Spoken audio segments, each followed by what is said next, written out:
and thanks for arriving this morning. I know it's Cinco de Mayo, and maybe there's other festivities that you're going to get to today, but thank you for carving out the time to join us this morning. So how many have heard about the Cristero Revolution? If you can raise your hand. Okay.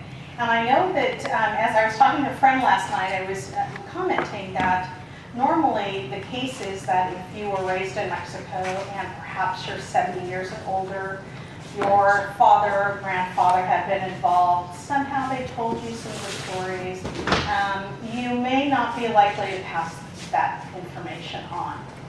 If you are 70 or younger than 70, you might just have a question mark on your face and say, what are you talking about? Are you talking about the Mexican Revolution? No, this is something different. And so I'll spell it out in about 50 minutes or so, and there'll be question and answer at the end. So, but if you have questions in between the presentation, you can go ahead and raise your hand. So we start as a forgotten civil war. Mexico's Cristero Revolution, 1926 through 29. And thank you for the invitation to present. I believe I might have been the first guest speaker. You were. For the speaker series here at the library. And I presented this about a year and a half ago, almost 2 years ago. So I've updated this quite a bit. So let's set the stage about the Cristero Revolution. So when we take a look back, we actually have to look at Mexico in the pre-1900s, the time before the 1900s. So that was when they had a few rulers from Europe. They had Benito Juarez as president. They even had a gentleman by the name of Porfirio Diaz, who actually has a relative that lives not too far from here. And so he was a dictator. He was one of those presidents that was elected and then said, oh yeah, I'll retire after this term. And he kept getting reelected. But he also had a lot of people under his charge that made sure that he was reelected. And so because of him and everything else, they launched into then the Mexican Revolution. And I remember first and foremost when I started to talk to my dad about this, I had no idea that he and my grandfather were as involved as they were in the Cristero Revolution. And it just so happens that I started talking to my dad the last year he lived. I didn't know he was going to die. He had started to have more doctor's appointments. And so I remember going over there one Wednesday night and trying to sort through his paperwork for all the doctor visits that he was having. And I stopped and I asked him what my grandmother looked like, because he never really described his mother. His mother passed away when he was not even 12 years old. There were always 7 kids in the family. And he had never really mentioned her, although my middle name is her first name, Andrea. And her father's name was Andres, so it was a family name that passed on. And so he stopped and recalled his mother. Oh yes, she was really young, she was beautiful, she had a long braid. She's about 34. She was called Del Siglo because she was born in 1900. And then he stopped, and the second sentence out of his mouth was, during that time there was also a war between the Cristeros and the Federales. And I thought to myself, gosh, Dad, and I asked him, I said, Dad, you're not talking about the Mexican Revolution, are you? Because I was born and raised here in Oxnard. My parents were both from Mexico, and they came up here in their early 20s. And so at that time, I was talking to my dad. He was already 81. And so I asked him, please clarify, because you weren't born for the Mexican Revolution. You were born in 1922, which was after the revolution had ended by that time. And he says, no, mija, it was something else. And then the next sentence out of his mouth just kind of threw me for a loop. And so I stopped and I asked my dad to explain even further. So that started a conversation that lasted a couple of months. He was still very clear in terms of his mind and all, but I knew that cancer had started to progress. And so by the time August came around and I really wanted to videotape him, he wasn't wanting to do that. And he really stopped talking at that point. So what I received from him was a really short portion of the story.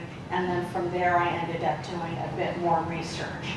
So this is based on just this incredible story of determination, of resolve of the people, of really knowing that if we don't deal with history, we don't want it to repeat again, we have to do something. But certainly it sets you up for that question at the end of, what would you do if somebody said you had to give up your religious freedom in order to live? So here we go. So the Catholic Church, before 1900 and even after 1900, they were really involved in everyone's everyday life. So somebody might start with going to Mass in the morning, and they could start at 5 o'clock or 6 o'clock in the morning. They have Masses ongoing. Every community has at least one church. Every neighborhood has at least one church. I know if you travel down there, you'd be amazed at how many either churches or cathedrals there are in each of the communities that you may visit. And so it was everyday life that people were involved with the Catholic Church. They really looked at the priest to share information. The priest would, possibly use certain things in their teachings every day or every week. And it was a very simple life, very much agrarian. They did have some larger communities that, maybe even were influenced with, the fishing industry or manufacturing, those kinds of things. But for the most part, when we're talking about the Cristero Revolution, it affected the rural areas, but it also affected the cities. When we look at education too, the Catholic Church was really involved in the education of everyone. I think the first university was set up in Mexico City, and it dated back to the 1500s. A lot of the universities were started that way with seminaries. There were many of them. They'd have priests that would come from Spain or from other areas, and they really liked Mexico. It was a great nation. And education-wise, even the children were taught by the Catholics, not necessarily under the guise of like a Catholic education, but certainly they talk about character development and morals and being kind to each other. Just all those tenets of what Catholics are known for. And so then the kids were raised up in this environment. The government actually then paid the Catholic Church just about 10% or so, but they gave them funds in order to educate the people, because they really have a system in place. So even if you weren't Catholic, you were probably being taught by somebody who was Catholic. And that was occurring for all the grades, not only just the little ones in elementary school, but throughout. But we also have to take a look at, were there any leftover issues from the revolution? And I say this because not everybody who was a general actually died in the revolution. So you start to think, as I walk through some of the people that were involved in the Cristero Revolution, did they have any issues that they still needed to deal with? Whether it was personal, whether it was for a country or for a region. And I believe many of those that were really highly involved in the Cristero Revolution were just those kinds of people that still had a bone to pick. There was also development in Mexico when it came to land ownership and mineral resources. Oil production started to surge, maybe not in all areas of the country, but there were certain areas where they had much oil and many reserves. And so they started to develop that. They were working with US-based companies to do that.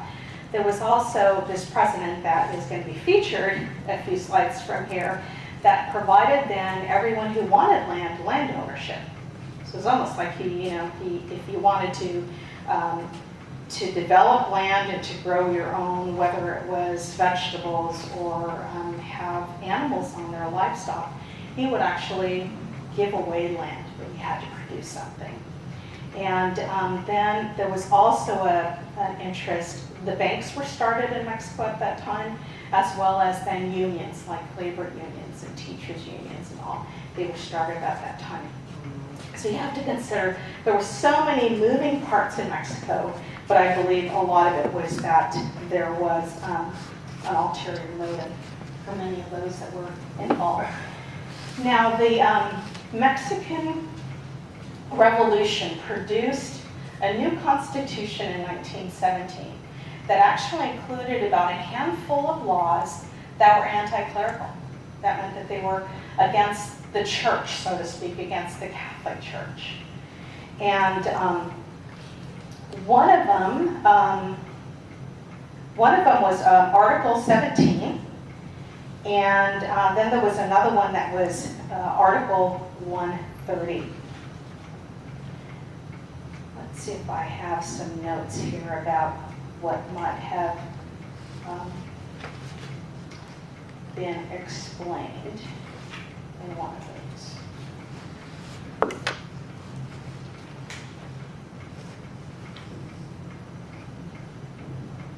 So one of the articles said, this states that churches and state are to remain separate.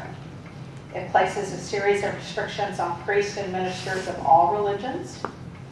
And religious acts will be practiced in temples and not outside. And so it kind of set the stage for maybe how the Catholic Church was going to be treated from here on out.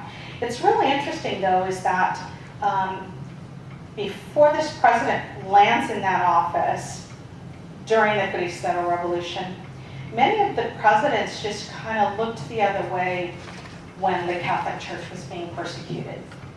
They didn't enforce the law, but they didn't say, hey, stop doing that, because they knew it was written in the Constitution. So they were in a very tenuous kind of place, is that, what did it do? 90 to 95% of the Mexican people were Catholic. But then you have these anti-clerical laws. So you have a mixed bag here in terms of how the people are dealing with it and what's going on within the Catholic Church and then the government. With the presidents then, they were elected every 4 years. And it's noted that they cannot serve consecutive terms, but they can actually come back and be reelected later. You'll find that's part of this story here as well. But every 4 years they were electing presidents. The gentleman I told you, the president Porfirio Diaz, when he was finally ousted from the office, he was exiled and he went to Paris and he lived out the rest of his time there. So either you were killed or you were sent away. And that happened up to this point. What period of time, what year are we? 1926 to 1929. Yeah.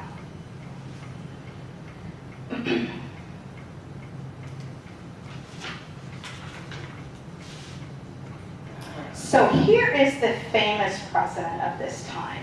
And as I'm setting the stage, I'm going to talk about the different factions or different people that were involved in the Cristero Revolution. So here's Plutarco Elias Calles. Found out his real name, the first name isn't Plutarco, it was Francisco Plutarco Elias Calles Campuzano. And he was born in 1877. He and I share the same birthday, September 25th. Isn't that interesting? He died in 1945. He actually lived for a short period of his life in the United States. Find out a little bit more about that in a few slides here. And he was Mexico's president from 1924 to 28. He actually served in the previous president's cabinet. He served under President Obregón, who then served 1920 to 24. So he was kind of well known within the government circles. He had previously served as the governor of Sonora. He had illegitimate children, but he also had a wife who then bore 12 children for him. And he was also known as Jefe Maximo. So towards the end of the presentation, if somebody could remember to ask me about Jefe Maximo, because that's really an interesting part of this whole story. So here is a man who is really driven to do a lot for the country. He was the one that actually started the banks. He was the one that rallied people up so they could do unions. He was also very in love with communist thought. And as I was reading last night, doing some research online, it looks like the Russian government set up their first embassy. And where did they set it up? In Mexico City. Really? Yeah. And so he was very much in love with that thought. And so perhaps he was creating that kind of that foundation for Mexico when he served. But he really loathed the Catholics, even though his wife was very, very Catholic. Even though at least one daughter was married in the Catholic Church. And several daughters actually were in a convent school, which was a school for girls back in the day. And so he was torn with a lot of things, with his own understanding, with his background. He was orphaned by the time he was 3 and raised by an aunt and an uncle. And so he was, maybe a feisty man. But he was young when he served as president. And if he was president when he was in his 40s, can you figure out how young he was when he was serving as governor? Even younger than that. But he was also then one of the generals of the Mexican Revolution.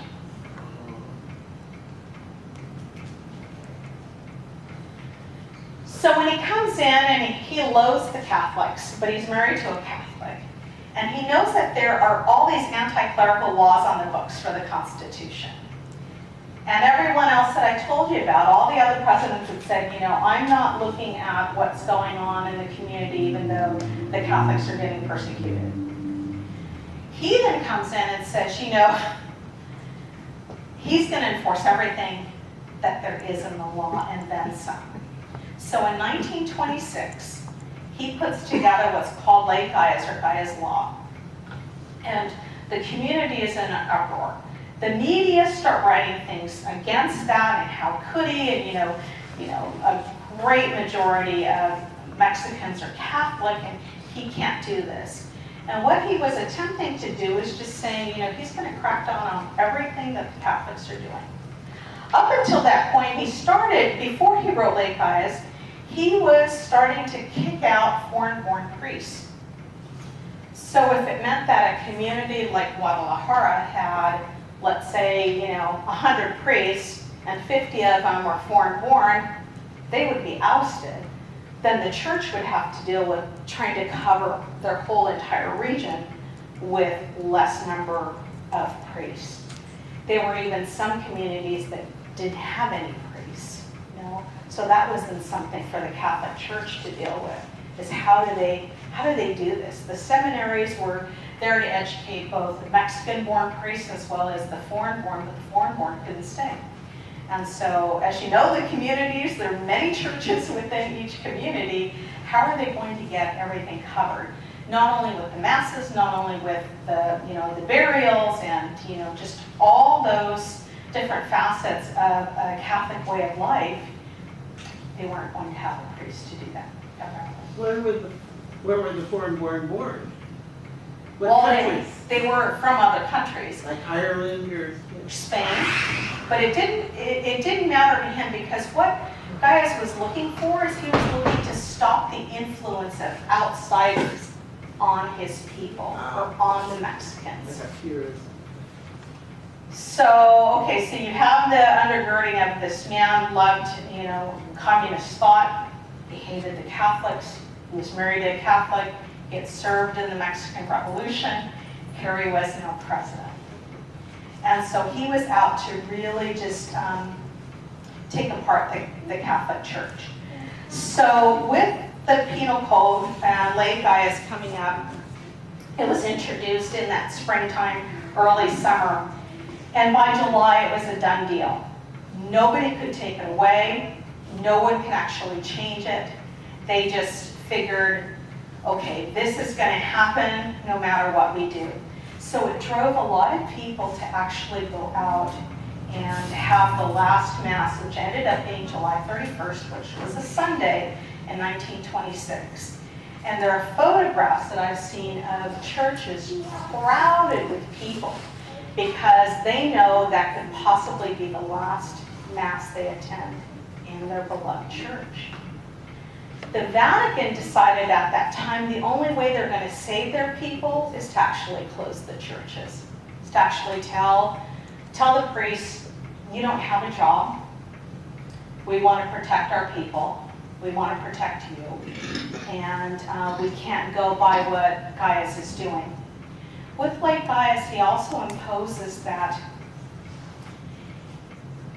he wants all the Catholic priests to be married. He does not want the Catholic priests to just get up and be able to teach whatever they want.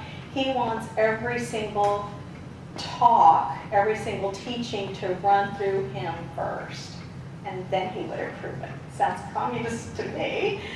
And then he also wanted them to report to him, not only run through their teachings, but to report to him.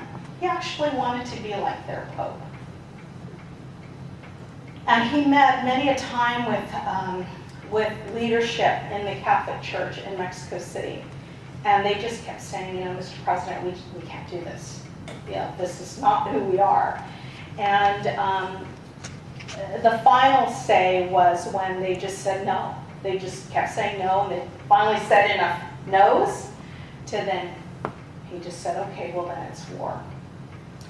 At that point, he had also set up a Church of Mexico, where you will find buildings that look like old churches back from like the 1600s.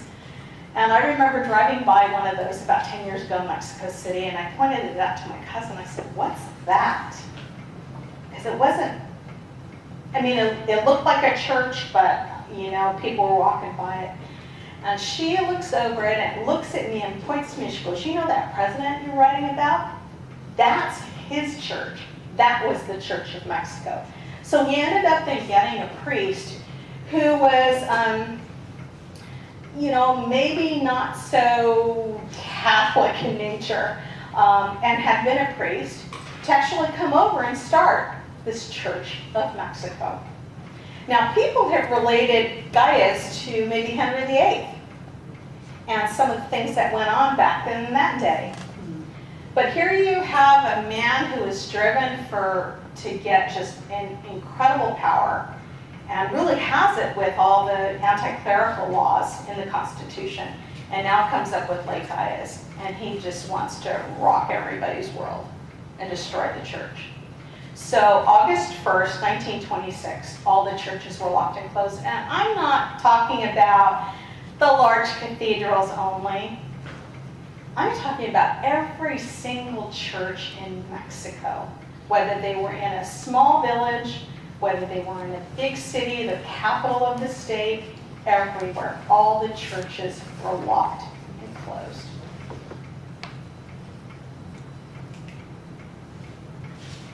So when you take a look at who the Cristeros are, because I've had relatives ask me, well, were the Cristeros the good guys or the bad guys? What's going on here? So the Cristeros are actually the Catholic freedom fighters. And as the church was closed August 1st, 1926, and it's really interesting to know that the Alhambra decree that happened in 1492, when the Spanish were finally rid of the Moors, they had drafted up the Alhambra decree in March of that year, but August 1st was the day that the Jews had to leave Spain. It was also around that time when the Second Temple fell in Jerusalem. So now you have it coming up here in terms of the Catholics losing their freedom, August 1st, 1926. So the people from that point forward, they realized, well, that's not going to stop us from worshiping. Okay, so what? So what, that the church is closed? We still know where the priest is. We still will get married, with a ceremony. We will then baptize our kids, we'll have an underground church. And so that's what the Catholics actually started to set up. In the meantime, though, it was getting more difficult. It was getting more difficult for the people to live like this. So you come up to January, and January 3rd. January 3rd, 1927 was when the people just realized that they had enough, that they wanted to fight for their freedom, they really wanted to worship God, that they wanted their churches back, that they wanted their whole way of life to come back. And they were sick and tired of the government telling them what to do and how they were restricted and all. And it wasn't just to worship God, but Gaius had actually also restricted, remember I told you about the education, about Catholics educating all the kids? If you still wanted to stay an educator, you had to take an oath of anti-God, and you couldn't teach the way we used to. And if you didn't follow that, then you were ousted as an educator. So then the education system went underground as well.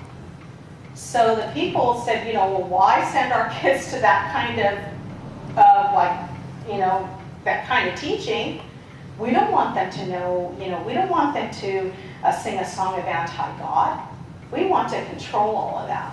So then you had folks like my grandfather. So this is Juan Munoz Alvarez del Castillo Garcia. And he was born in 1896. And so you have then my grandfather, who come January 3rd has his first daughter born. And my father was the oldest of the kids. So by that time, she was number 4 in the line of 7. And she had been born early January. He finds himself then the owner and manager of a large family property, over 2,000 acres, outside of the city of Arandas, which was in Jalisco, eastern Jalisco, towards the Guanajuato border. And he is the manager of all of that. But there's no religion, and he knows that as his baby daughter has been born, he needs to have her baptized.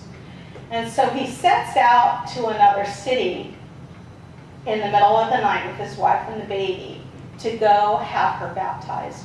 By the time he comes back onto his property, and the property was known as Rancho Las Cruces, or Rancho of the Crosses, when he comes back, he already has 40 Cristero freedom fighters on his property, and they have taken it as headquarters. And that's where they're going to be for the next 2.5 years. And so here's my grandfather, who at that time, in 27, he was, in his early 30s, perhaps. Yeah, maybe 1896, and yeah. So in his early 30s, he has 4 little ones at home. He has a big sprawling ranch, and this war is actually broken out. The Cristeros had gone to City Hall in Arandas, interestingly enough, and set it on fire and said, "We are in a war." They called the war out. And so the 40 then show up on the property, and they were being led by a gentleman known as Victoriano El 14 Ramirez. And so this is a second-generation photograph of the man. When I saw a book that had this picture in it, I looked at it and kind of felt in my heart, I wonder if this photograph was taken on my grandfather's property. That same cousin who pointed out that Church of Mexico looks at this photograph and looks at him and she goes, "It was on your grandfather's property." So possibly this photograph was taken there. But he and his men lived there. My grandfather helped with the horses, fed the men. My grandfather told tales of how Victoriano would actually allow the men to eat first and he took the leftovers. If there were any broken tortilla pieces and the burnt beans at the bottom of the pan, he was happy with that because he realized his men needed to go first. And so many men like Vitoriano rose up. They weren't necessarily connected to one person who was head of the Cristeros until you get to Gorostieta, who was featured in the movie For Greater Glory. But the Cristeros actually then were individual groups of men, anywhere from 10 to 20 to larger groups, and they rose up in unison. And so you have to realize, okay, so then the only real way of communication back then was writing a letter, was telegraph. They didn't have really any way to communicate via phone. So you have to realize that this was a network somehow that they had in order to get information across the country. But many, many men rose up to battle the Mexican government. And the generals were then, over 10, 100, possibly, up to lots of men. And there were also then Cristero sympathizers who ends up being then my family. Not only Juan Munoz, but then the Alvarez del Castillo Garcia family who lived across the way down the road from Rancho Las Cruces. And they established home schools as well. And so when I told you about how if you were an educator, you had to swear an oath of anti-God, and then you would be allowed to continue teaching. If you didn't want to do that, you went underground too. So my grandfather then set up a homeschool for not only his kids, but then for the neighborhood kids. And there were about 30 or so, and they'd collect up at a room that he had devised on his property. And the kids would all be taught there. So the local ranches would send their kids over during a certain period of time. I believe the gentleman who taught would come in on a Sunday, and then his last day to teach would be Thursday. So he'd teach Monday through Thursday and then go home and then come back.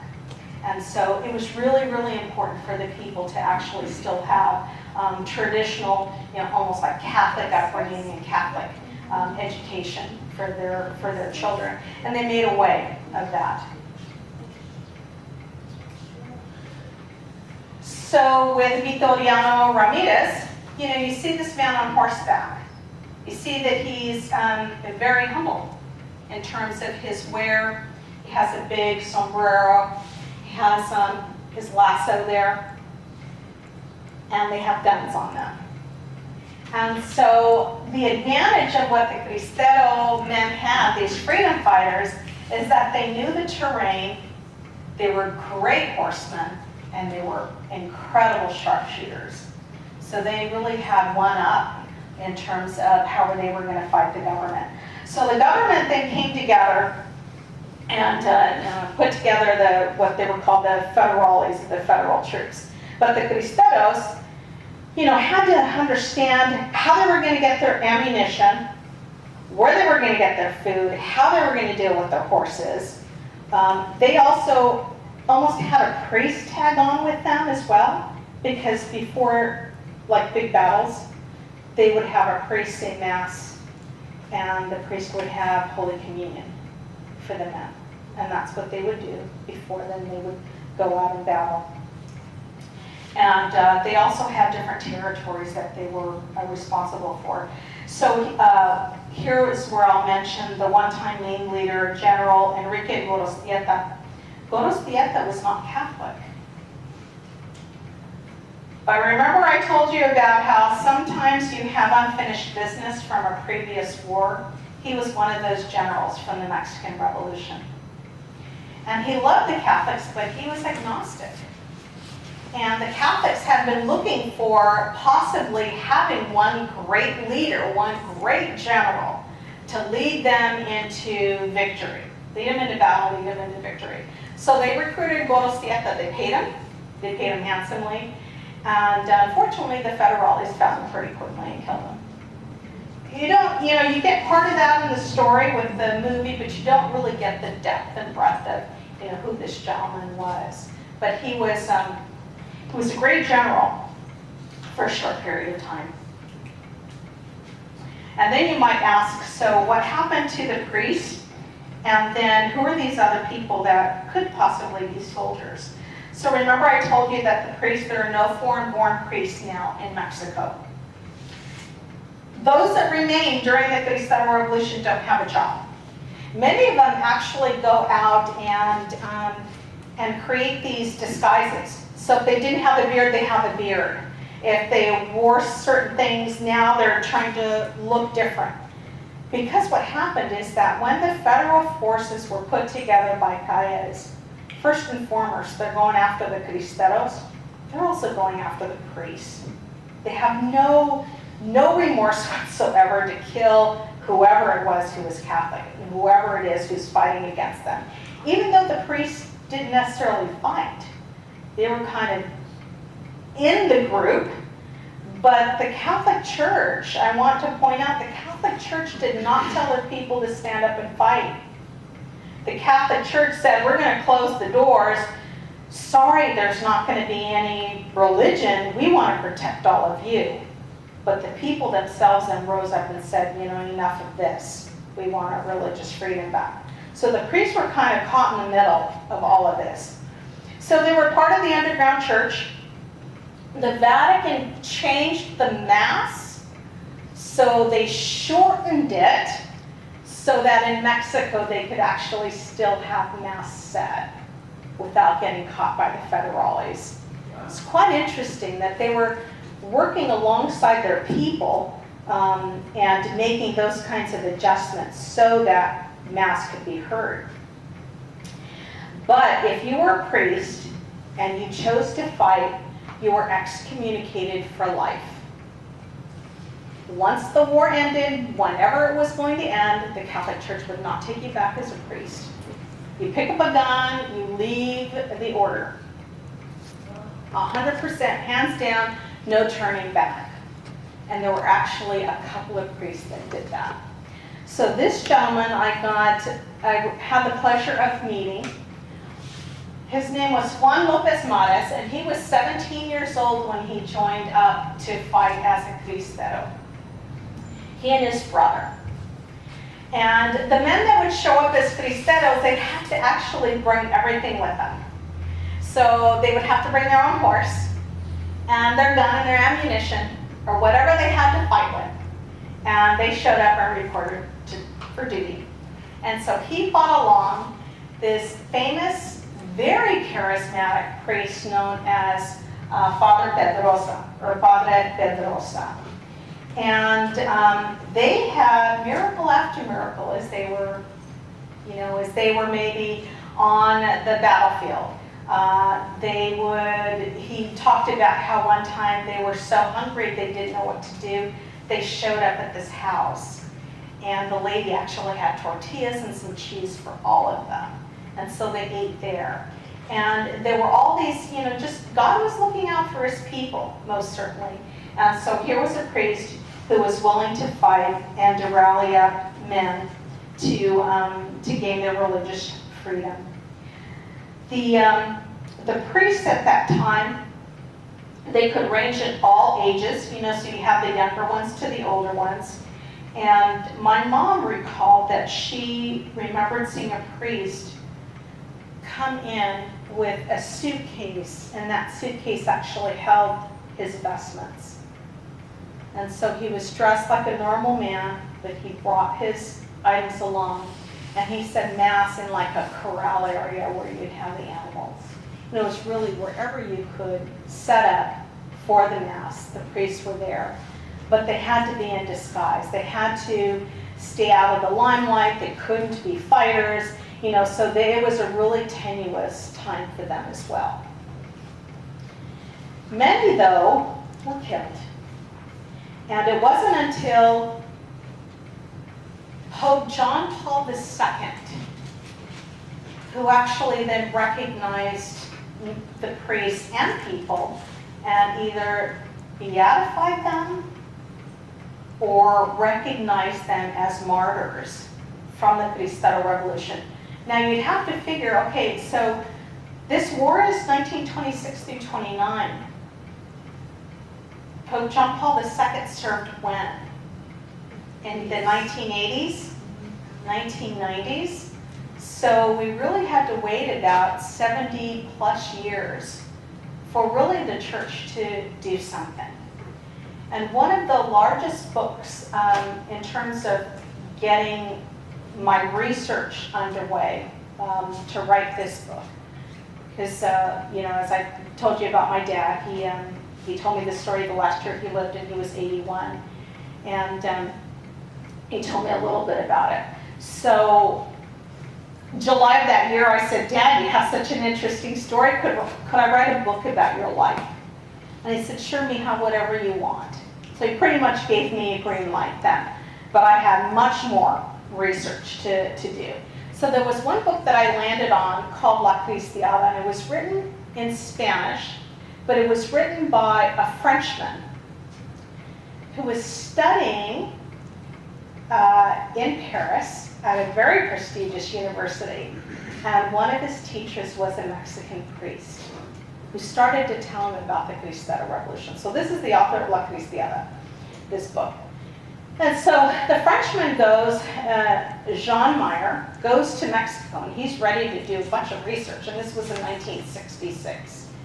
And he's out there, and he has his pen and paper and a recorder, and no one wants to talk. The church doesn't want to talk. The government doesn't want to talk. No one wants to open the doors for him. So the way he built his book is he actually went into the community and spoke to individuals. And so he was the one that really then focused in on all these, the history and what had happened prior to, and then who these people were. So anyways, that's part of where I've gotten some of this information. Notable Cristeros, these were a few folks that I actually interviewed in a TV series that is, I believe, still available on KDTV, and it's called the Cristero Rebellion. And so I'll just point out a couple of them. I'll start at the bottom. Carlos Lycia Bono. So Carlos lives in the area. He was, he's a friend of a friend, but he's Cuban born. Okay, this Cristero Revolution happens in Mexico. So how would a Cuban then know about this? So when he was raised in Cuba, his family was wealthy, and his father and his grandfather had a law firm, and his mom was an educator. So they had money to spend, and so they sent him to Catholic school. Now this was before, Fidel Castro and all. So this was back in the 50s. So he ends up then hearing about the Cristero Revolution because the nun who's teaching him at the school belonged to an order in Mexico City that they got kicked out of. So when Gaius was eliminating all the foreign-born priests, he was doing that to the nuns as well. I mean, he didn't stop with just the males, he went all the way through. And so Carlos then found out about the Cristero Revolution through this teacher. Berta Ceballos, Berta and her three sisters I met following a radio presentation that I had done, or an interview. And Bertha and her sisters reflected on the fact that their dad was, he didn't know how to express his interest and his love for people. And so he then was very removed, and they couldn't figure it out. And then they started to realize that the father was raised during the Cristero Revolution. He was a younger boy. He was actually then orphaned. What happened was his father was a Cristero. So the grandfather was a Cristero. Was found to have fought with the Federales. The Federales then were walking him away to go hang him. And the older brother was saying, Dad, where are they taking you? Where are they taking you? Finally, the father said, here's a couple of centavos. Go back to your mom. Go back and buy something to get the son away so that he wouldn't see the father then being hung, because that's what would happen. And so then when they hang the father and then come to report to the wife, and there's 4 children, the wife then drops dead of a heart attack right then and there. So So the father then and the siblings are orphaned. And so when you start reflecting on just the severity of what happened during that time and then what happens in the next generation, here's Bertha and her sisters. And they're finally putting the pieces together as to what really happened to their father and their grandparents, and realizing that, you know, it had nothing to do with their dad and it had everything to do with what was going on in this war and what their grandparents believed in. So those are just a few people I wanted to talk about. So this is what the Cristeros look like. They were, you know, they had white outfits. You can see that some of them had guns, but what impresses you the most is that they're wearing crosses. They all know that this is for religious freedom. It's not to have their name up, you know, on the wall. It's not to gain any honors at all. It's not for any of that. It's for their family and for what they believe in, and to get their opportunity to freely worship God then afterwards. So these were some of the other Catholics that were involved during that time. There was a women's brigade known as the Joan of Arc Feminine Brigade. There was another Catholic group called ACJM, which was very instrumental in raising money, rallying people up, and continuing the fight. And then lots of other youth movements.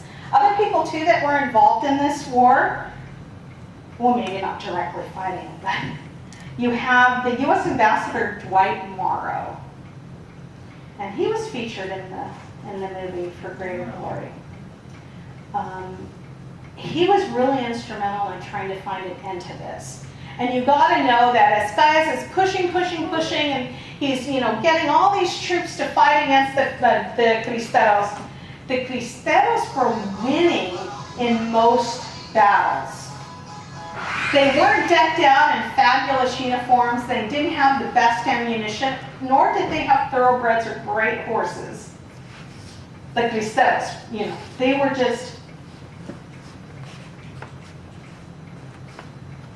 just men, your brother, your brother-in-law, your son, your father. They were just normal, everyday people. And so as the Federales then were fighting, they had great things at their disposal. So during that time, the U.S. then was a friend of Mexico, and we had an ambassador, but he was still trying to figure out how to end this thing because it was affecting their GDP. During this time, the GDP had dropped by a third. The food supply for Mexico really went down. And so there wasn't enough food. The men were out there fighting for their religious freedom. The men on the Federale side were out there fighting as well. It was really just a mess in the country. But Dwight Morrow was on the sidelines trying to work out a deal. And others were too, whether it was within the U.S. government or the Mexican government. They were trying to broker something. Something had to give, you know. So this was maybe not towards the end of 1929, but this was throughout the course of time.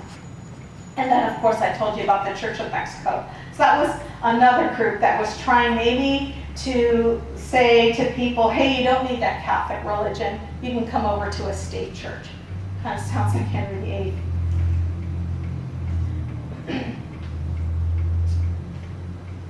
So you see that it's affected all of these areas.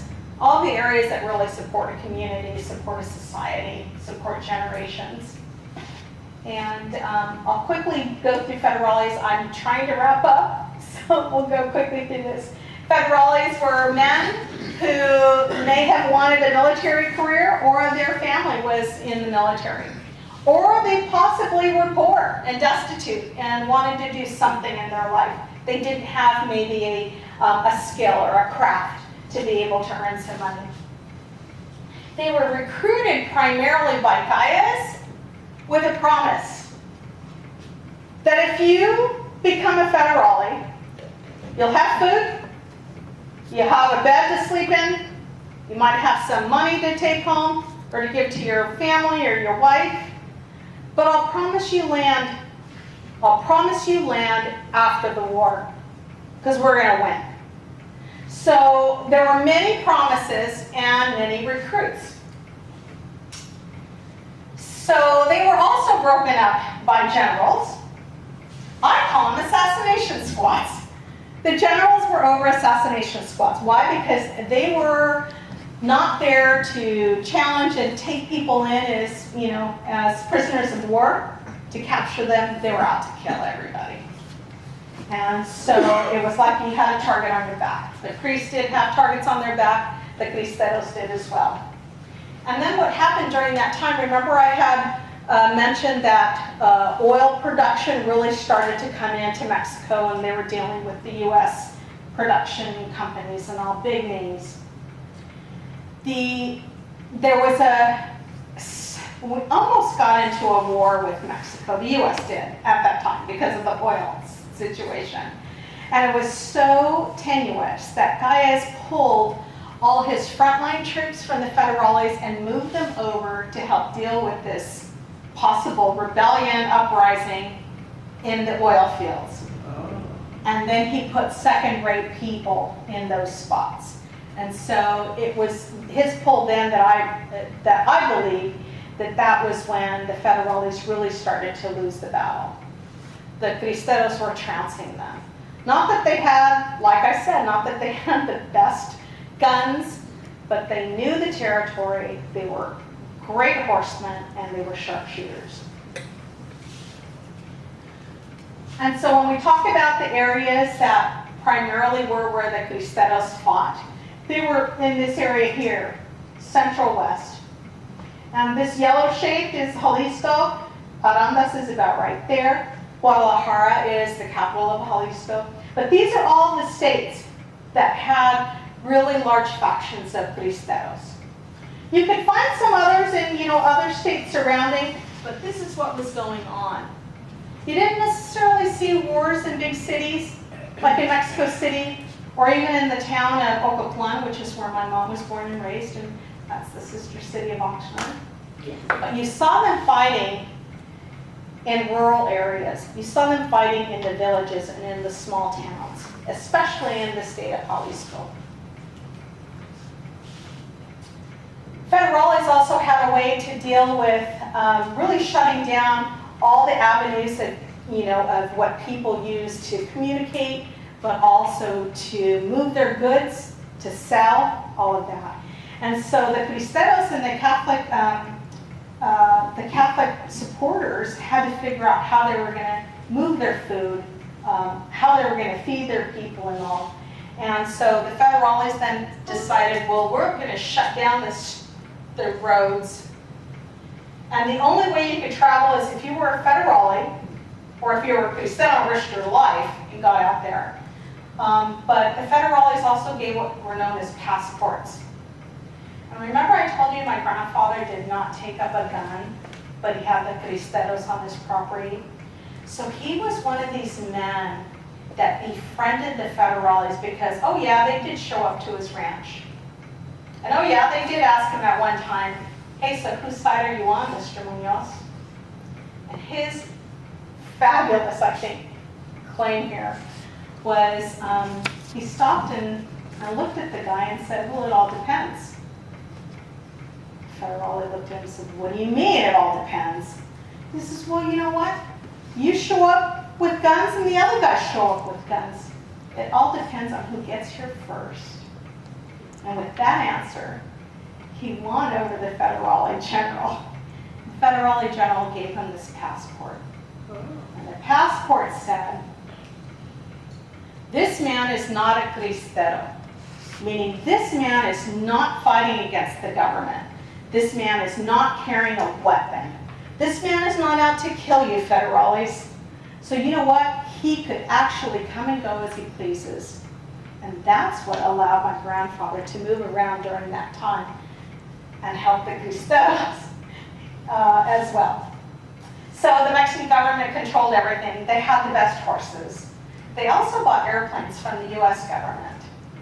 And I don't know if ultimately they wanted to bomb their people, but they actually did drop some leaflets that said, you know, you're in territory right now, that's war territory, you better get out. And so part of the message is that the federales did do what was known as reconcentrations. They went into the areas where there were lots of Cristeros, lots of Catholics fighting against the government, and told the people to get out. We know you're supporting the Cristeros, we don't want you to. Leave now. And so my family actually was one of those that were reconcentrated twice in 2.5 years. And so they went to Leon one time, and the other time they went into the city.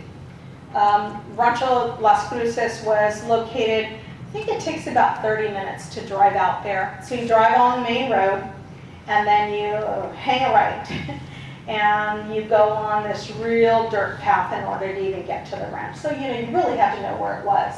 But federales got out there and said, you know, everybody has to leave. And so my family then left for a period of time, once for about 3 months, and then the second time for about a month. And it was because the federales wanted to clear the deck. They wanted to say, you know, we're fighting these men that are called Cristeros, or Los Alzados, those that rose up. And they said, we don't want anybody else in this area, because we want them to maybe starve to death and to die without, you know, without ammunition or anything else that they need for their horses. So that's why the federales used, and the federal government used reconcentrations. And there were people that would go up and down the street sometimes, and they'd yell out, who lives here? And those that would answer would say, gente buena, good people. And good people meant, in a hidden kind of way, that you were a Catholic, and that you were okay, and that you were to be trusted. You weren't a federale out to, you know, kill others that didn't understand who you were. So we talked about then GDP, we talked about education, and how there were underground schools, and GDP was just really hurt during this time. So fast forward then. Presidents only served 4 years in Mexico, and so Calles knows that the clock is ticking. He starts, you know, with late Calles in 1926, he really only has less than 2 years left on his term, right? So Alvaro Obregón was the president prior to Calles. He then says, well, you know what? I can't serve 2 consecutive terms. I could actually run again for president. And he does. And this is 1928. And there are challengers, even Jose Vasconcelos, who I believe at that time is the president of UNAM, which is the university in Mexico City. And Jose Vasconcelos has a great story. He wants to end the war. Alvaro Obregón, the previous president, also wants to end the war. He says enough is enough. You know, Calles, and you know, this whole story has really gotten blown out of proportion. We're losing men right and left. Tens of thousands of people have already died by the time you get to 1928, and the war's not going to end anytime soon. People are affected. The economy in the country is kaput. Let's get this handled. Obregón runs and wins, and this is July 1st, 1928. Mexico seats the president on December, I believe it's December the 1st. So they have a summer election, and then they seat him later. So he wins. He does campaign like this is his first time running. He goes all over the country. You know, everybody's, you know, really just looking forward to Obregón serving. About 10 days after he gets elected, he is sitting at dinner in Mexico City, and they're doing a dinner in his honor. And he gets assassinated right there at dinner. There's no second person that will serve in his stead. What do? This is an incoming president. So Calles, Oh, no. smart man, right? He wants to control everything. So he then sets up Emilio Portes Gil as the next president. No one's going to go after Calles because you know what? anybody killed at this point. So there is a new president then, He then becomes one of those people that is put in the middle of trying to find a solution to all of this. The death toll, thousands, tens of thousands of people have died at this point. And Mrs. Natalia Chacon Calles, so her name is Natalia Chacon, she's had 12 kids with President Calles. You don't really hear much about what happens to her, but remember when we talk about Ley Calles starting in July 1926? Starting in May, June, everybody's up in arms about it, but then it goes into effect. She dies a year later in 1927. So this president doesn't have a first lady. His daughter then serves at all the state functions as the first lady. And then in 1928, you have the incoming president that is assassinated. What a mess. What a mess is going on in Mexico. And the federales also then say, the only way we're going to get out of this is let's start sending people away. So they start to broker deals with some of the bigger Cristeros and say, you know what, we'll give you a one-way ticket to the United States. Just don't ever come back here. So they knew they were losing the war. People were really distraught at this time, and the federales then, start doing this. So, 1928, Heel is in office. I tell you that it ends at 29, right? So he pretty much comes in 28, and they broker a deal. The federales and the church, I'm going to leave the Cristeros out of this one. The federales and the church then come up with a deal. And guess what the deal is? The deal is that the government says, you know what, we'll stop persecuting you. We'll let you even open those churches. And the Vatican says, great. We can open our churches. Oh, maybe we have less priests, but man, we can bring the religion back for our people. And then the government says, wait. We want you to tell the Cristeros that they need to give up their guns.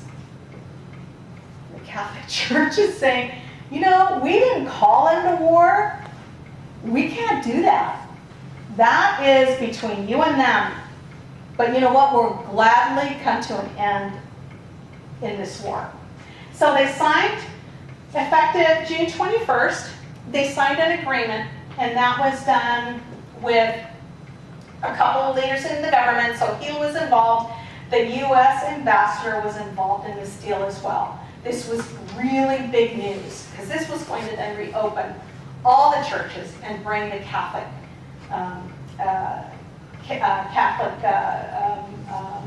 religion back to Mexico. So you sit there and go, so did this arrangement actually then solve everything? Do you think? So the priests go back. If they didn't, if they weren't excommunicated, they could still be priests. So at least they get to come back.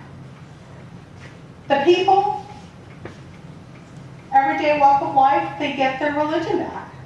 They can go and safely take, the sacraments. They have priests available to marry people. They have their religion back, you think? Many have died though, right? How about the president? So the people were looking to Obregón to end the war. Well, the war then gets in through, the arrangement worked out with the others, including the new president. But does it really solve anything? Because those anti-clerical rules are still on the books. The Constitution still says that they could do that to the Catholic Church. I didn't tell you a few other things. I'll just tell you that when, before Ley Calles and before all of this, the Catholic Church, when you got married, would record the weddings. From this point forward, the civil ceremony that has to be done when you get married in Mexico records the weddings. The Catholic Church does not anymore. During this time is that the priests were told they couldn't wear their vestments out. You know, they can't wear the collars. They can't look like priests. The nuns can't either out in public. And if they are, they could possibly be fined. They could be jailed. It's that rule stands today. And then we also fast forward, and when I told you that they would kick out the foreign-born priests, well, to those that were born in Mexico, priests and nuns, their right to vote was taken away. When it was actually restored was in modern day when Felipe Calderon won the office of president. That was just a few years back, maybe 12 years ago, 8 years ago, somewhere around there. That was when they first started then to vote again. So there were all these things that either, you know, stayed along and or were recently fixed. But another thing too is that during this time, the federales took over every single church property and they used it as their own. To this day, the properties have not been returned to the Catholic Church. And they're used pretty much as like buildings and museums. And yeah, that stands today. So this is one of those churches. I thought it was really colorful. It's in Querétaro, which is a state pretty close to Jalisco. And that's typically what maybe some of the smaller churches and village churches look like. So let's then fast forward to 2007. And I was in Mexico City for my niece's wedding. She picked one of the coldest days in Mexico to get married. And she had the wedding in Xochimilco and the reception in Xochimilco. And Xochimilco are the floating gardens. So there are water canals, you know, on one of the edges of Mexico City. And so water and cold day and cold evening, you know it's going to be cold. Anyways, that was the year that Felipe Calderon won against López Obrador. López Obrador was the previous mayor of Mexico City, really wanted to be president. Came with a lot of baggage. And Calderon had been in the Fox administration, so the previous president administration, and had been working on some things there. And so these two go up to be president. Do you remember the small margin that George Bush won against Al Gore that year? It was even a slimmer margin in Mexico that Calderon beat out López Obrador. López Obrador still thought he was president. Rightfully, he got the votes, and he's still claiming he's president. So he's holding all these meetings. He set up his own cabinet, you know, just, you know, his own thing. And I show up for this wedding in Mexico City. The wedding is on Saturday. We don't get home till late, you know, Sunday morning. And Sunday morning, I ask my family, hey, you know, my uncle didn't make it to the wedding. Could we go out and see him? And he lives in one of the other communities within Mexico City, but it takes about 2 hours to get there. So we then go over there for, you know, late lunch and then come back into the city. And we have to kind of drive and skirt around downtown Mexico where the Zócalo is. And you could see these big buses, these big, huge buses, and they have these banners on the side of them that say, López Obrador, you know, president. And I'm scratching my head going, what's going on, right? So the next day is Monday, and we wake up to the news that there's been a disruption at the cathedral in downtown Mexico City. And it just so happened because López Obrador had called a State of the Union address in downtown Mexico, in this place here, which is the big, big plaza in the middle of the city. You have the old governmental palace in the front. You have on this end over here the huge Metropolitan Cathedral. I mean, it is the center of all centers of, you know, this vast city. And López Obrador is holding a State of the Union address. But guess what? The church bells go off. And they are so greatly disturbed that they tell the people, the crowd who's amassed for his State of the Union address, hey, go tell those Catholics to knock it off. So then some fanatics get into the church, they disrupt a mass, they start pushing people around, and all heck breaks loose that Sunday. So we wake up to this news Monday morning. The cardinal on point, either the cardinal or the bishop, the highest level that you can have there in Mexico, has been out of town on Sunday. He gets back, he hears the news, and he starts to shut the cathedral down, and he starts to say, if the government doesn't give us the protections that we rightfully have always agreed to from the point of the arrangements, they're not going to persecute the Catholics, and these are their buildings, and they're not protecting them, then he says he's going to start to shut every church down in Mexico, every single one, until he gets the government's attention. So what they start then broadcasting are all the news and media clips of 1926, when Gaius does what he does and the churches start closing. I am reliving history. Wow. Right then and there, November 2007 in Mexico City. I can't believe what I'm saying or hearing. So this is a newspaper called The News. It's really done for Americans that live in Mexico, and it's in English. And the headline here is for Wednesday, November 21st, Cathedrals still shuttered. However, the church and the city appear close to a deal to upgrade security.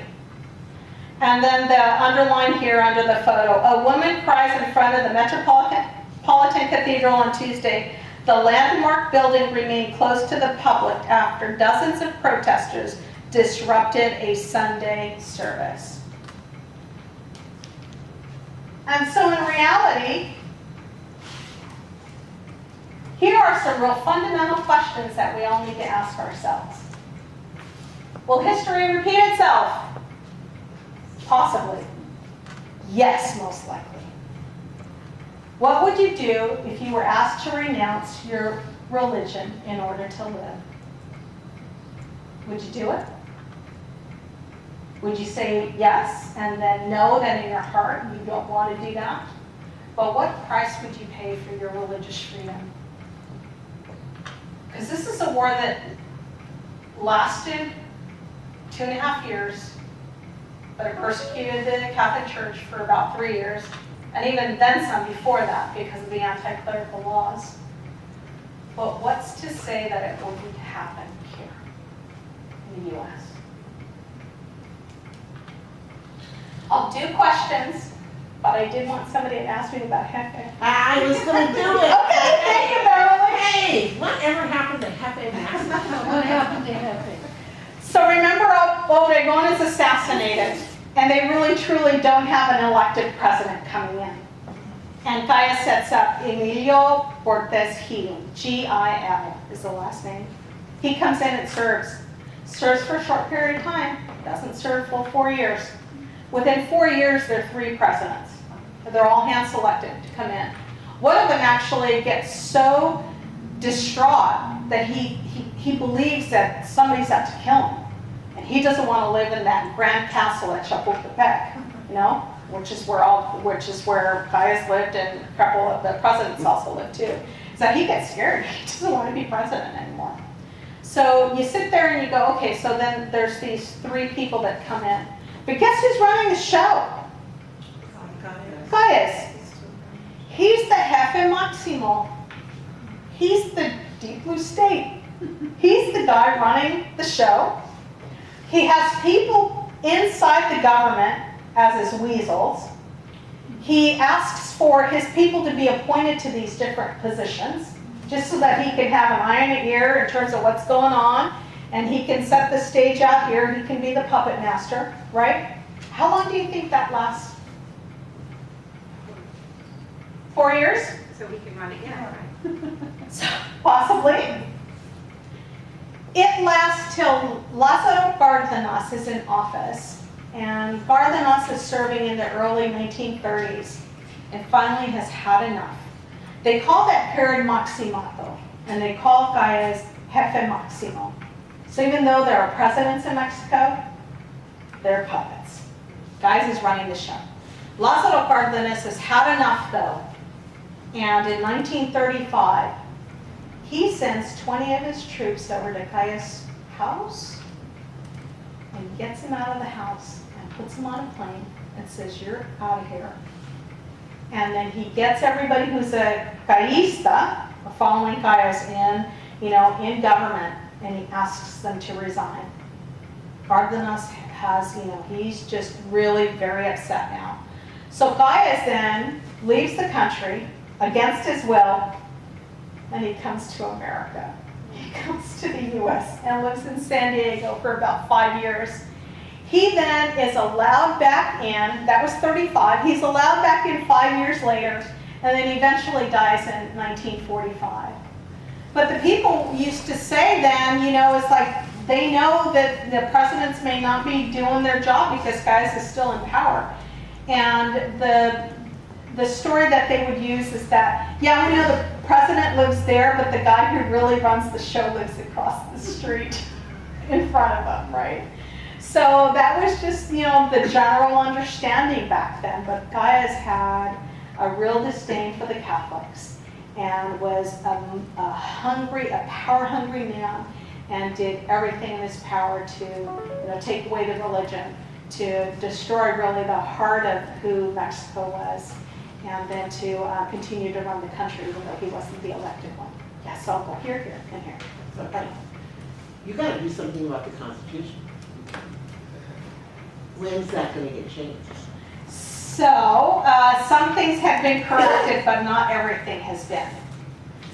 There are still anti-clerical laws on the books, though. You have to get rid of it. Yeah. Does Yeah. it look like it's gonna happen with the incoming president? I don't know. I really don't. There's, I don't know much about, like the current president, although, you hear about stuff that he and his wife have received in terms of, money and all kinds of other things. Yeah. I don't know where they're gonna go from here. Okay. Yeah. Everly picked up my brainwaves and asked the questions for me, so you've answered them. I do have the answer. Yeah. Yes. Yes. I was just going to ask regarding about the oil fields that you mentioned the United States was interested in. Was that during the whole Tampico and the occupation of Veracruz, the Veracruz port? So it was north of that. Oh, It was like outside of Monterrey, okay. the oil production facilities. Although it could be like, having moved out through the Gulf, because that would be the closest way. Oh. Yeah, I don't know much more about that though. Yeah. Any other questions? Thank you. That is good. Thank you. I have heard this several times, and I learned so much more this night. Hasn't she done better than she did Thank that first time we heard? you. Expanded. Yes. Yes, yeah. I do have pictures up here of my family, so if you wanted to come over and check these out. So this is my grandfather, Juan Munoz Alvarez of Castillo Garcia. This is my grandmother, Andrea. These are, this photo and this photo are of my dad, Jose Munoz, my mom, Herminia Basulto Munoz. I'm standing here with my uncle, who used to be the mayor of Ocotlan, and then Victoriano Ramirez, and then Juan Marquez. This is my dad when he was about 18 or so, 18, 19. Yeah. I didn't even go into the part of the story that my mom has to share, because I was really kind of surprised that my mom didn't necessarily know everything about the Cristero Revolution, but my mom and dad were contemporaries. That meant that they were, born in the same year, a couple of months apart, and they lived in the same state. But my dad was raised on a ranch, Rancho Las Cruces. My mom was raised in the city of Ocotlan.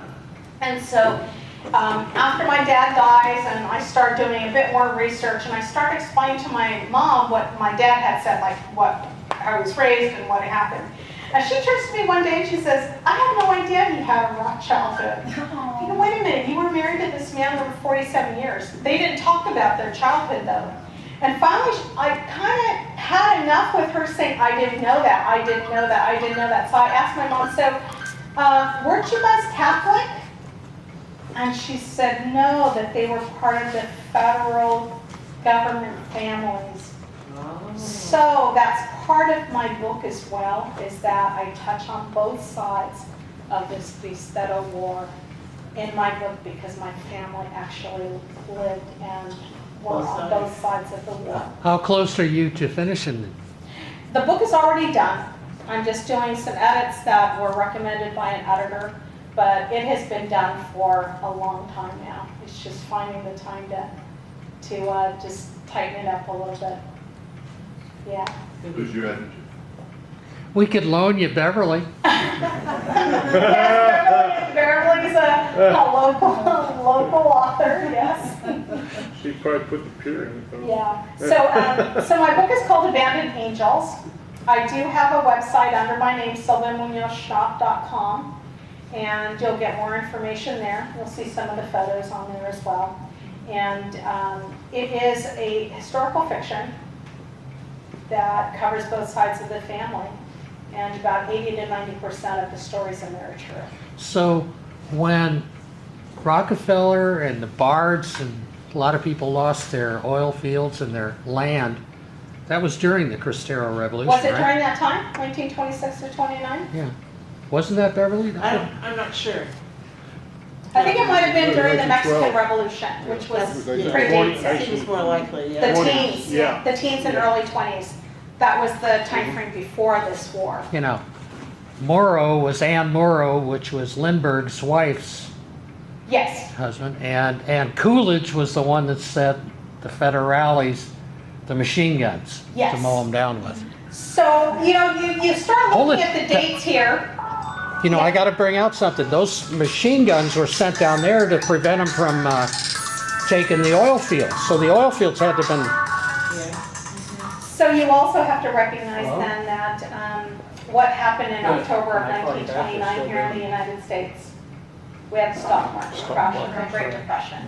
And one of the books I read was written by, it was a nonfiction book written by a priest in the 1930s. And he was reflecting in on how then the Catholic Church and the Catholics were asking the United States for help. Not once, not twice, many times. They were pleading for help Sure. from the U.S. and the U.S. government, pleading. And nothing was really going on. Who knows what the folks were in power here. Calvin Coolidge. Coolidge was in office.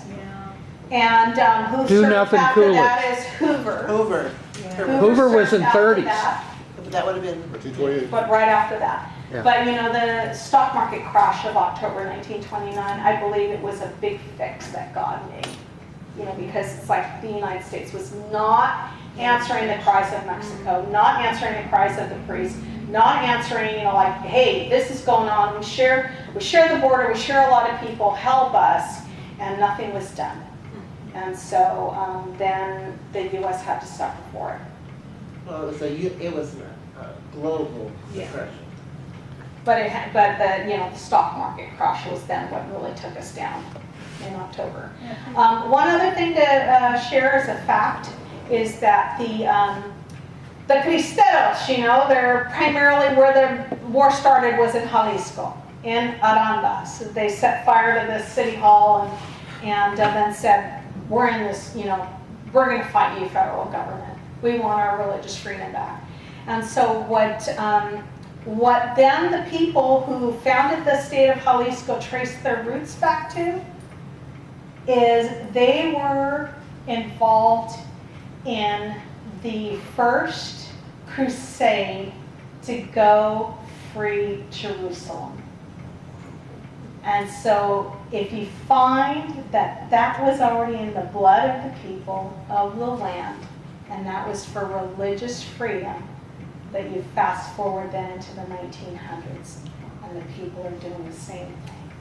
They're fighting for their religious freedom. So is Pancho Villa kind of a Cristero guy or? No. No, Pancho Villa No. was not that. Oh, okay. No. But then who was the government who was fighting then? He was still fighting the Mexicans. They were the Mexican federales? government. Or they were the federales? Yeah. Okay. Yeah, but he was not part of, he was not going because of being Catholic, more of religious freedom. Yeah. Yeah. Okay. Thank you, everybody. Thank you, Sylvia. Great job. Great.